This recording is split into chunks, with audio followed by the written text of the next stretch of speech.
Golf News RI presents the Golf Dudes Podcast.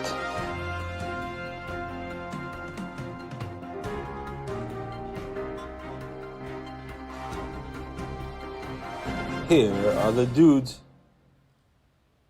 Hey everybody, welcome to another episode of the Golf... Microphone help. Hey everybody, welcome to another episode of the Golf Dudes Podcast. I'm Joe Calabro, just me tonight, so you're stuck with me all night.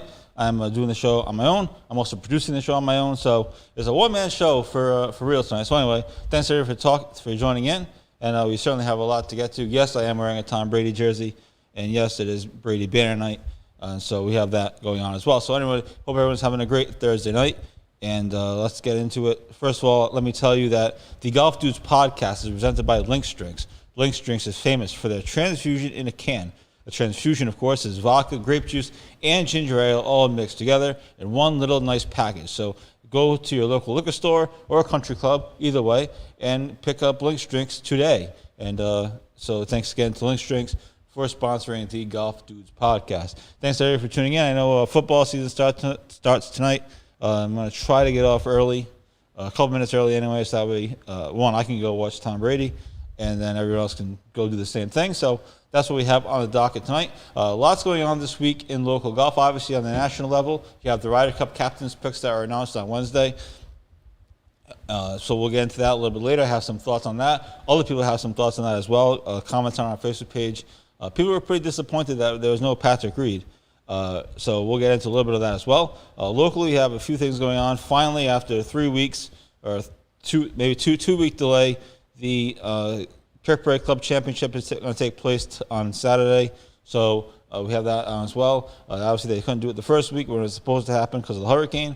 And last week, they couldn't play for some reason. So they're doing it this week. So we still have Club Championship season here for Golf News RI. So looking forward to going to watch that on Saturday, so we can preview a little bit of that if you'd like as well. And certainly anything else that you all want to get into, feel free to leave your comment, and I will get to them as soon as possible.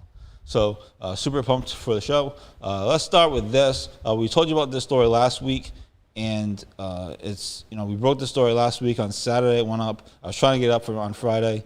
Didn't quite work out that way. But on Saturday, it went up. Big renovations going on at Wannamoisett right now. Wannamoisett Golf Course is shut down. They are fixing the course. They're redoing it. They're renovating it. As we reported on last Saturday, obviously, they're fixing the bunkers. They're moving the bunkers. They're putting the bunkers back in, or they're putting bunkers in more strategic places to keep up with the modern game. Obviously, Wannamoisett is an older course, so a lot of the bunkers on the course really don't come into play for for really everybody, but really the top players.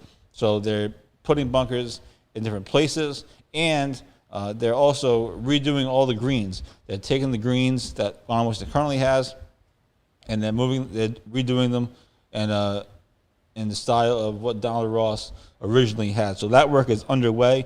That started on Tuesday. Wannamoisett shut down on Tuesday. If you're on Instagram and you follow Wannamoisett Country Club on Instagram, they actually have done a great job of posting pictures and different things of all the machines taking the sand out of the bunkers.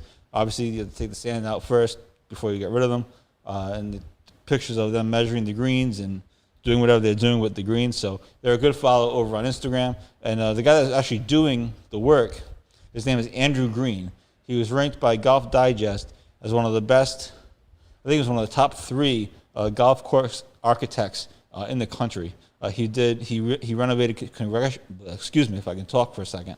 He renovated Congressional this past couple years or so. He just renovated Inverness, which, for those of you that are watching, that's where the Solheim Cup was this past weekend. So they brought in a big name guy. He's doing the work, and we are hoping, Golf News RI is hoping to have an interview with Andrew Green of some sort over the next few weeks. I've talked to him. I emailed him, and he said he would love to do it. And he just wants to wait for a couple weeks until he kind of gets into the work. He wants to kind of get things underway at Wannamoisett, kind of get things rolling.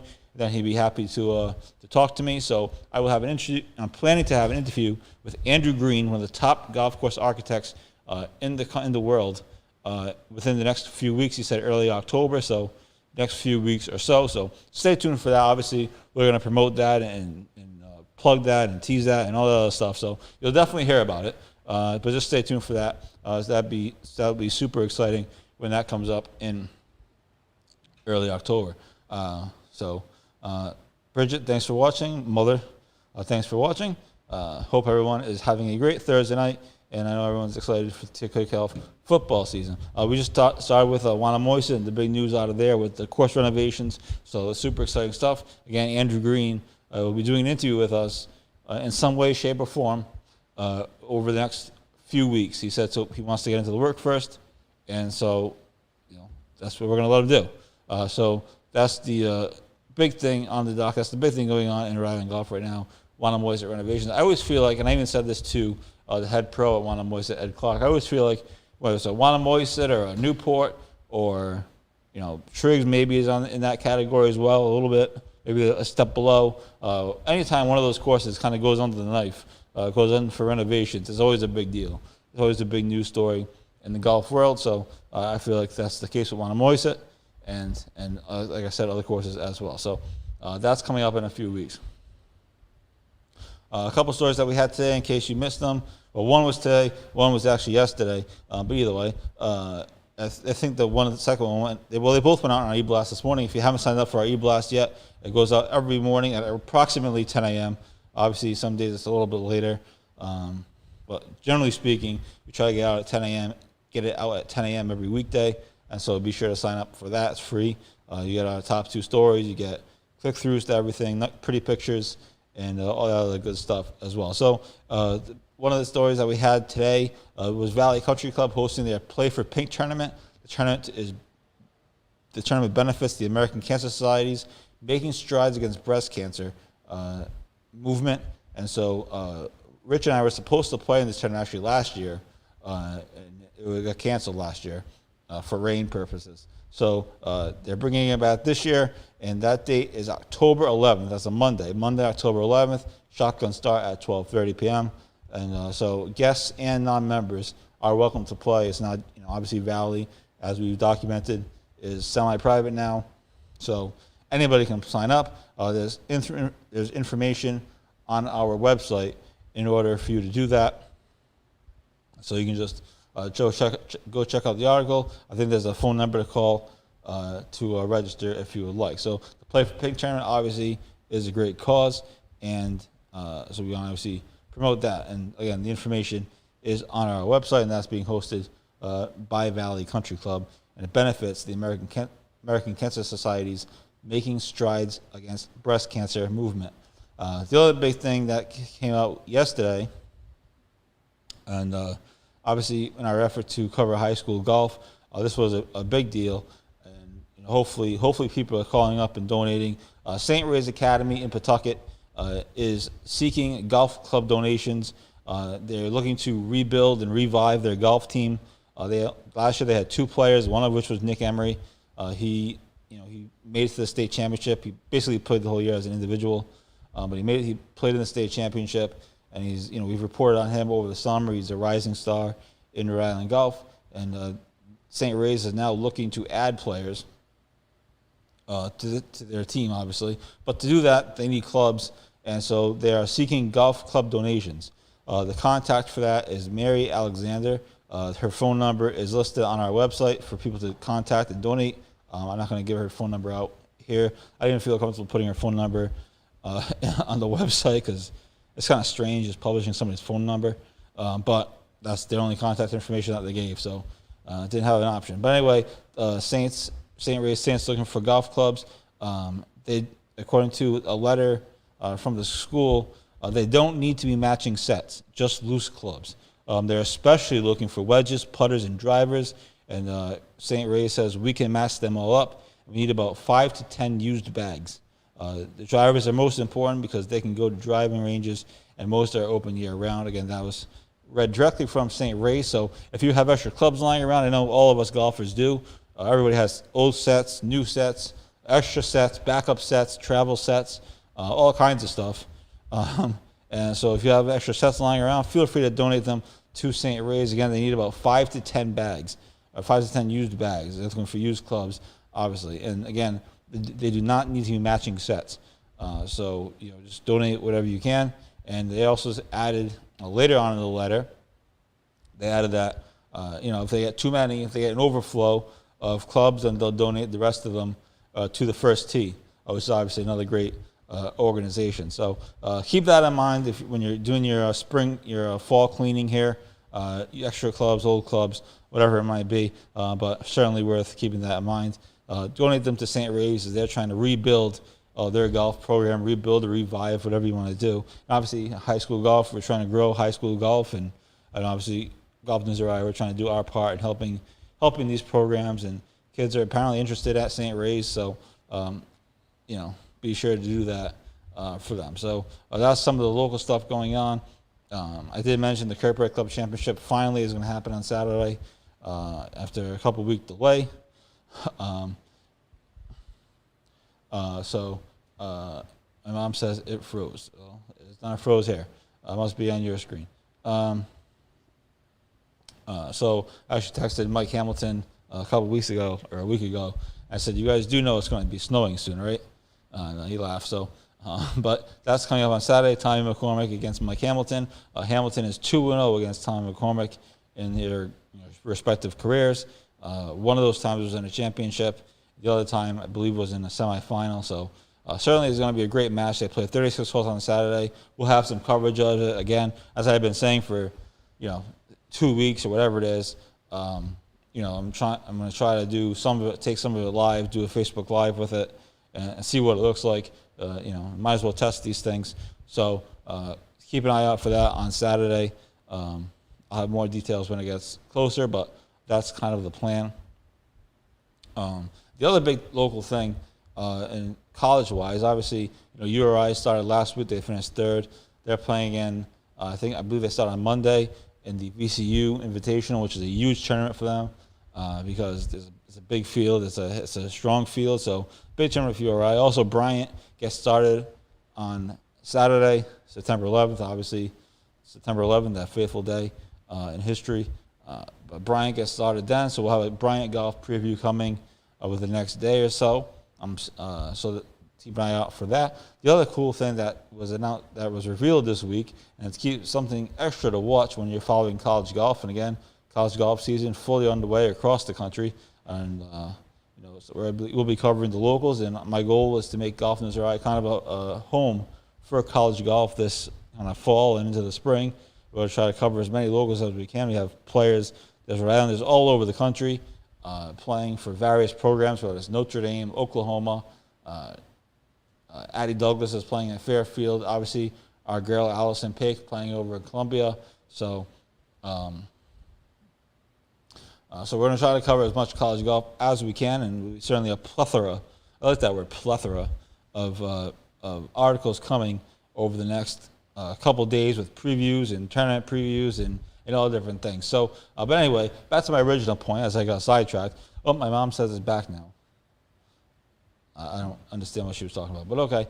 Anyway, one of the cool things that was released earlier this week was the first PGA Tour University rankings of the year. PGA Tour University it was launched last year by, obviously, the PGA Tour, and the goal of it is to help college kids get to the pros easier. So basically how it works, the very basis of it is there's a point system. Kids get points for competing in tournaments and finishing well in tournaments, and, basically you get points, and then the top 15 players in these rankings at the end of the year basically get exemptions onto the Korn Ferry Tour or one of the mini tours, like the Mackenzie Tour or International Tour, something along those lines. So basically, the goal is to finish inside the top 15. You basically get exemption into a pro tour of some sort. Obviously, the Korn Ferry Tour is the big one, because then you obviously go from the Korn Ferry Tour to the PGA Tour. You all know how it works. So anyway, the rankings came out this week, and there's 3 Rhode Islanders in the rankings, and one of them is pretty high. Patrick Welch is ranked 31st. Davis Chatfield, I believe, is ranked 61st, and I believe Andrew O'Leary is ranked 85th. Now, Chatfield was on the rankings last year, but he dropped out because he was going to come back to college for one more year. Obviously, he's a graduate student this year. He's playing his extra year of eligibility that the NCAA granted due to COVID. And so he's back on it this year for real. Again, he was there briefly last year, pulled his name out because he wasn't going to go pro or wasn't trying to go pro necessarily. So those are 3 players to watch. Again, top 15 gets you an exemption onto a tour, a pro tour. So obviously Patrick Welch is right there. Chatfield and O'Leary have some work to do, and they had a miserable outing at the Marquette Invitational last week. I'm not sure what happened, if they forgot how to play golf for a brief second or what. But a miserable outing. I'm not sure about the course either. But obviously they have a long season ahead of them, and so does Patrick Welch for that matter. So that's pretty exciting stuff. Also, Chris Farrencourt, he tees off next week at Louisville, his first tournament as a Louisville Cardinal, obviously the former URI star. So lots going on in college golf, but I just thought the PGA University rankings are pretty cool. And there's Rylanders in it, and they're ranked pretty high. All 3 of them are inside the top 100, so that's pretty good. Out of, I think there were 175 players on the list, but that'll grow as the season goes on. Last year, at one point, I believe the rankings were up to like 400 college players. So something to keep an eye on when you're watching college golf and watching some of these guys play. I know Golf Channel is having coverage of the Marido Invitational next week, so super excited to watch that. I believe that starts on the 13th. Oklahoma's playing in that, so it'll be fun to see Patrick on the team on TV, and the rest of his teammates obviously as well. So just keep an eye out for that. We'll keep watching it. Obviously at Golf News RI, we're gonna keep tracking it and seeing how these kids move up and down the rankings. Like I said, it's a point system, and top 15 basically gets you an exemption onto a pro tour. So pretty cool stuff. Something to keep an eye on.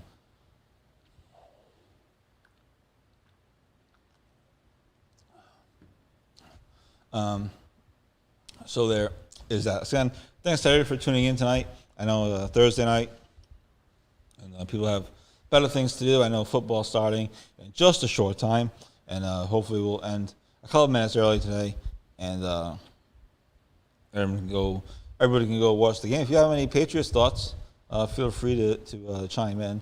Might as well, right? So there is that.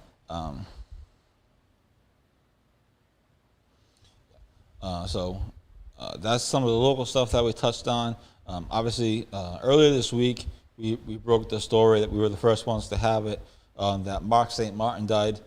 He's a riding golf legend. That happened on Monday. It's crazy. Not crazy. It's funny how the world works sometimes. We were at Kirkbride Sunday night celebrating 60 years of Kirkbride. And obviously, Mark St. Martin is a Kirkbride legend. He was kind of the first... he was kind of the first golf superstar at Kirkbride, if you will. Local superstar, if you will. He kind of helped put Kirkbride on the map as far as a competitive golf club. Sunday night we're at Kirkbride celebrating 60 years. Then first thing Monday morning, you wake up to an email from the club saying, Mark St. Martin passed away. He had been battling cancer for a number of years, and finally succumbed to it. A quick turn of events from celebration to sadness. Obviously, I never met him. He's lived down in Florida since 1991, I think, somewhere along those lines. But obviously, you hear all about him, and his name is all over the walls at Kirkbride. So that was a shocking development, although you hear that he wasn't doing too well. So R.I.P. to him, and obviously thankful for everything he did for Kirkbride. I think he won 3 state amateurs. He has numerous Kirkbride club championships, and he's a 4-ball championship. He won the RI Open. He was one of the only amateurs to win the RI Open, ever win the RI Open.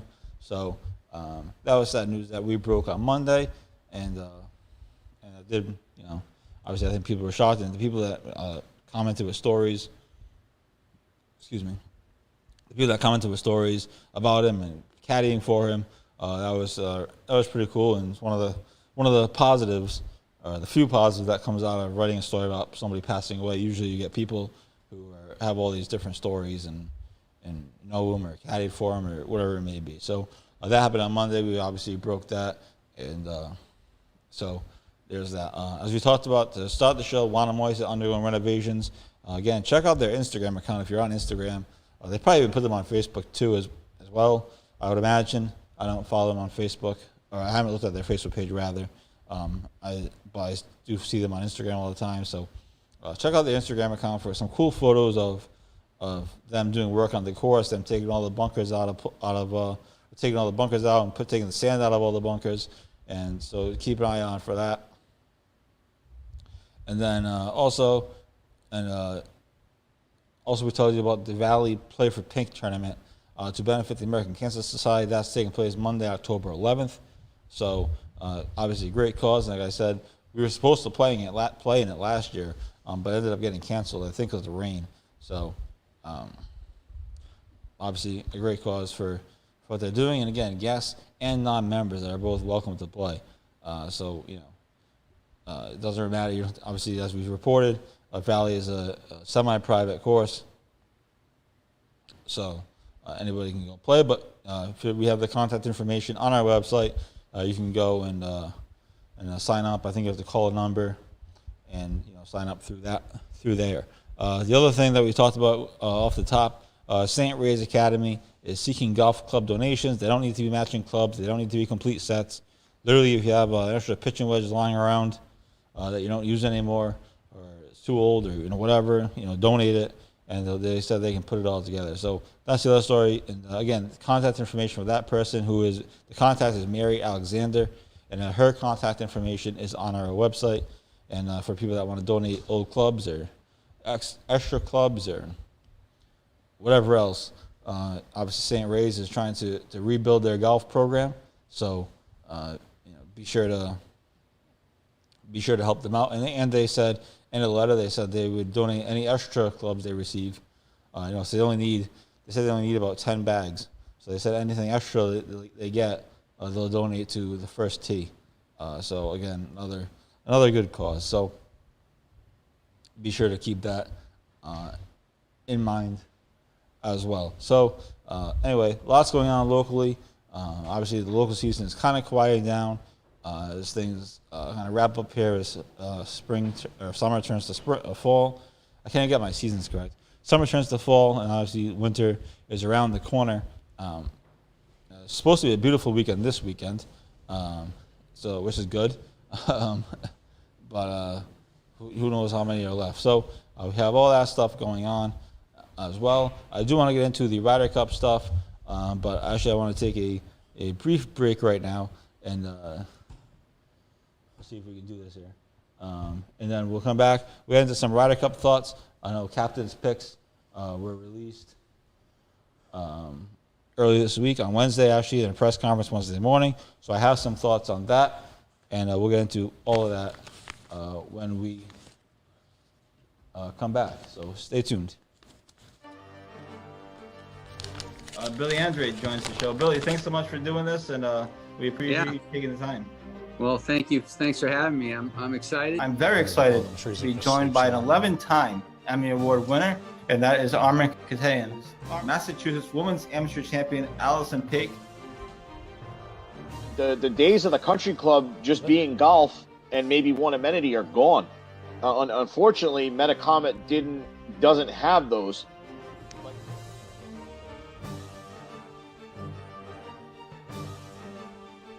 He has a very rare condition called kyphoscoliotic Ehlers-Danlos syndrome. And at the time of diagnosis, there was only 60 documented cases in the world. I mean, we legitimately played the last 4 holes at Newport National. You could not see 50 yards.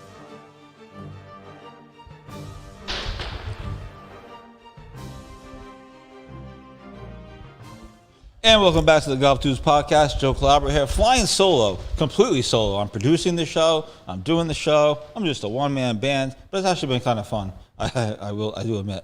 Anyway, lots to get to left. Obviously, people are getting ready for football, and I'm going to try to end a few minutes early so people can go watch TB12.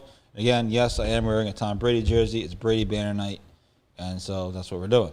Anyway, on to I had some Ryder Cup thoughts. Obviously, PGA Tour season is over, and the Ryder Cup captain's picks were announced on Wednesday morning in a press conference at Whistling Straits by obviously Captain Steve Stricker. And if you didn't see the story, here are the captain's picks. He got 6 captain's picks. In the past, it's been 4. This year or whatever the last couple years, whatever it's been, they changed it to 6. So there's 6 automatics and 6 captain's picks. So pretty interesting stuff. So anyway, here are the captain's picks as announced by Steve Stricker on Wednesday in a press conference. Daniel Berger, Tony Finau, Jordan Spieth, Xander Schauffele, Harris English, and Scotty Scheffler. So those are the 6 picks. So we posted the article Wednesday morning. I had it up within 5 minutes of the announcement coming. And some people have been commenting, not too happy with Stricker's picks. I think a lot of people felt like Patrick Reed should have been on the team. A couple of people commented that they should have put Patrick Reed in instead of Daniel Berger. He seems like the one that people wanted out. So here's my thought on that. Patrick Reed obviously is been a good Ryder Cup player for Team USA, and he's obviously a good player. He brings energy, all that stuff. His problem is 2016 was a long time ago. One of that historic Ryder Cup with him and Rory McIlroy going back and forth. Okay, that was a long time ago. The last Ryder Cup, I think 2018, the one in overseas when he played with Tiger, he did nothing. Right, he was completely useless, and so that's the first thing. So the second thing is, right now he's just not in form. He had a medical emergency. He said in a statement to PGAtour.com that he thought he was going to die in the hospital. He was in the hospital for several days with double pneumonia.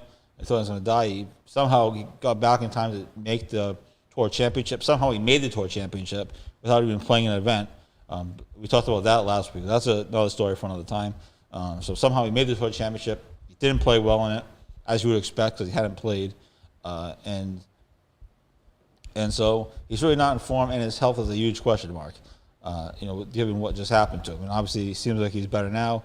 Apparently, he's not too happy that he didn't make the team. According to reports, I believe, from Golf Channel, he was liking people's tweets that were dissing Steve Stricker.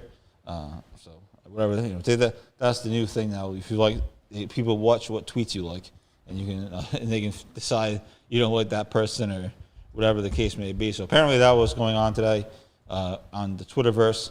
So that's my thought on Patrick Reed.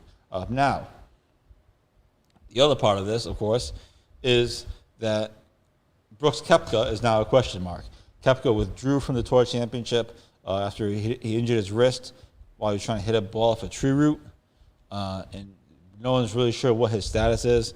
Steve Stricker was asked about it on Wednesday, and he kind of basically said they'll figure it out when they get there. He's not worried about the situation now. My guess is Koepka's going to be fine, and he just withdrew from the Tour Championship because when he was banged up into, he wasn't going to win it. I would like to see if he was in first place, if he still would have withdrawn.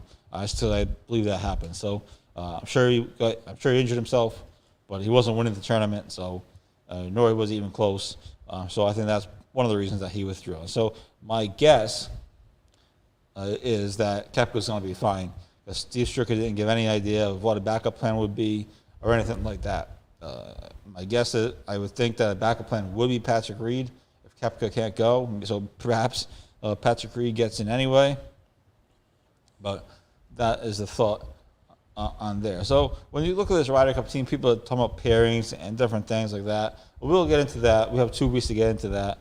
We actually have a show the night before the Ryder Cup actually starts, which is kind of cool.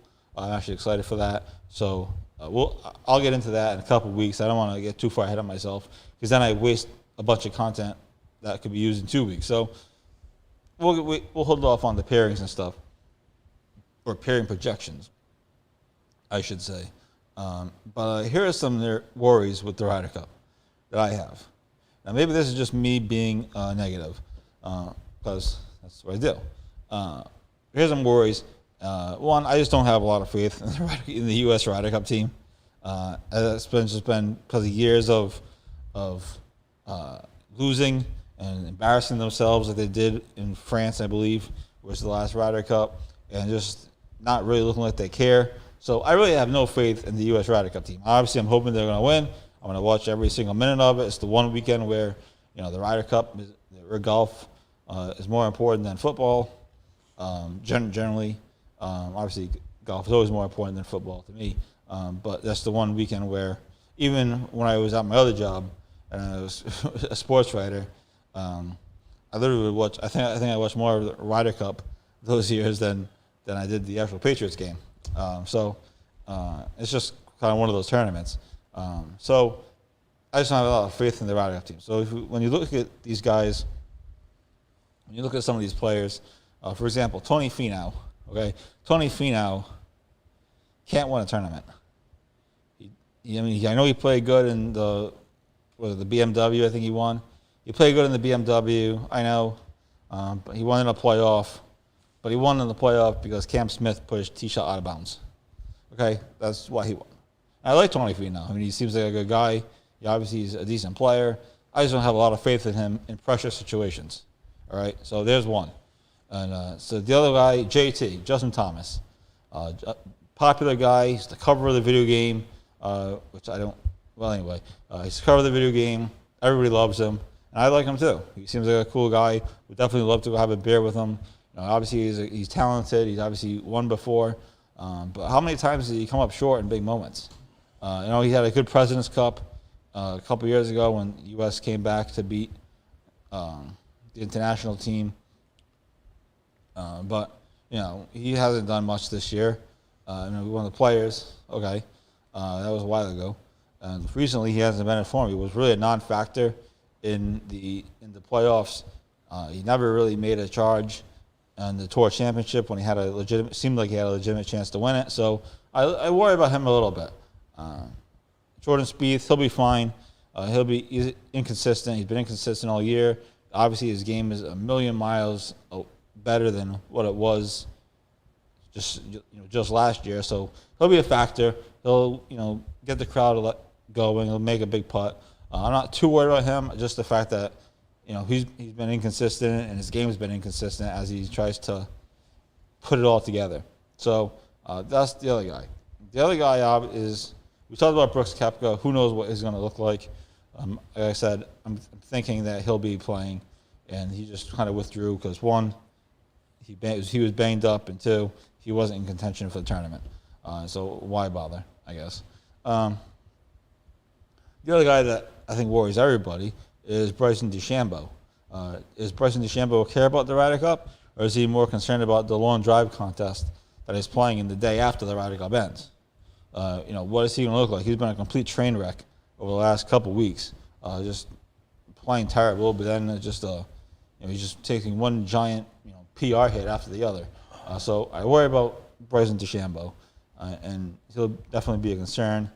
Who do you even pair him with? Again, we'll get into pairings later, but who do you even put him with? Who does he match with?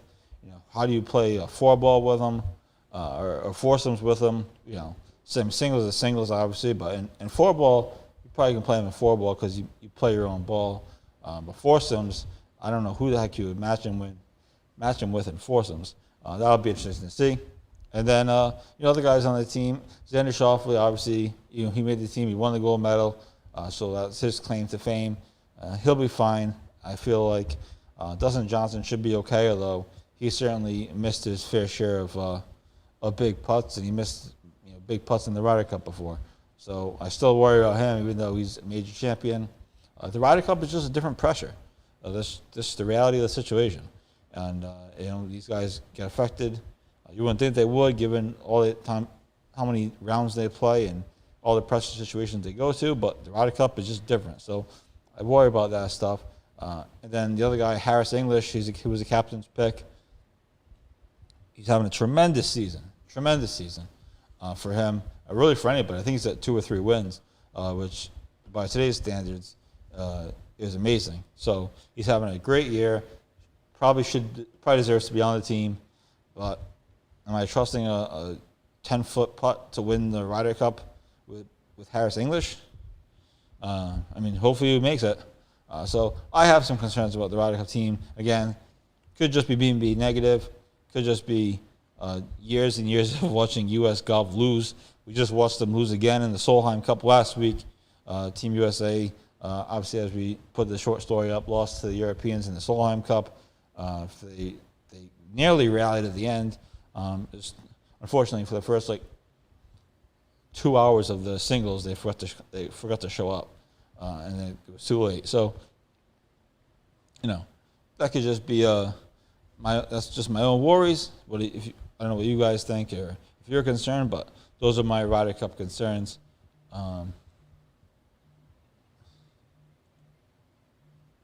So sorry, someone was calling me. I don't know who that was. Anyway, so those are my Ryder Cup concerns, and we'll see what happens. Ryder Cup is in a couple of weeks.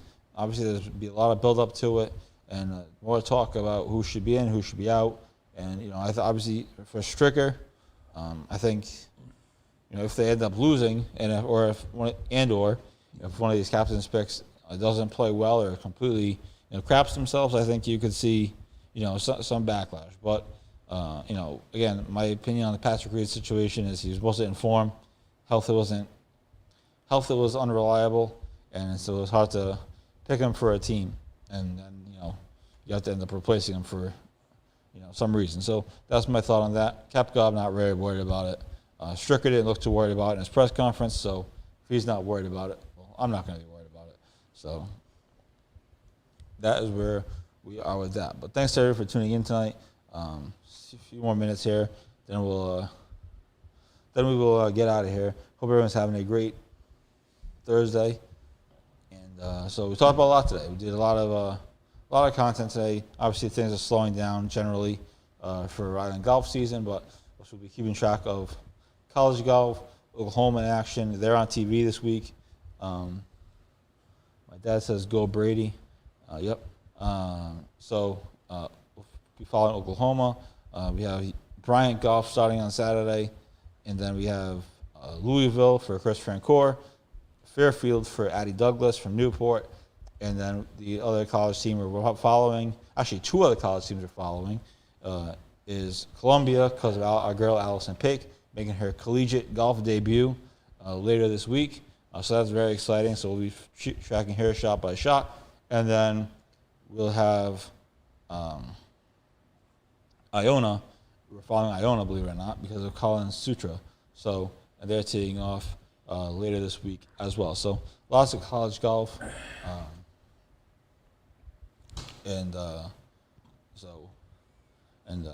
Yeah, so that's what we have for a show. Pat Ford is rolling his eyes at me. So No, not rolling my eyes at you, rolling my eyes at me. Oh. That's hard to do. Well, you're on here, so say hi. Hey, everybody. Thanks for tuning in. Yeah, we haven't learned how to mute the mics apparently. Anyway, but yeah, so thanks everybody for tuning in. Hope everyone enjoys the football tonight. Go Brady and go Bucks. And as they take on the Dallas Cowboys, Brady raises another banner. 19-0. 19-0. 19-0. They could go 20-0 this year. There's an extra game. No, actually, that's true. And remember, there's only one team that routinely defeats them in the Super Bowl. Go Big Blue. Yeah, maybe. Well, they wouldn't play in the Super Bowl this year. Brady plays for Tampa. They play in the NFC title game. And that's why he changed leagues. Hey, whatever works. But anyway, thanks everybody for tuning in tonight. It was a fun show. Producing and doing it myself was actually enjoyable. And the producing didn't go too badly, I have to say. Give myself a pat on the back for that one, Pat. I got through it. So anyway, I'll let you all go. Thanks everybody for tuning in. Stay tuned for coverage of the Kurt Brady Club Championship on Saturday, and obviously all the college golf coverage you could possibly want over the weekend and into early next week. Again, Oklahoma is on TV starting on Monday, I believe. So in a big tournament, so be excited to watch them. And also keep track of the PGA Tour University stuff. And so, yeah, that's the show. The Golf Dudes podcast is presented by Lynx Drinks. Lynx Drinks is famous for their transfusion cocktail in a can.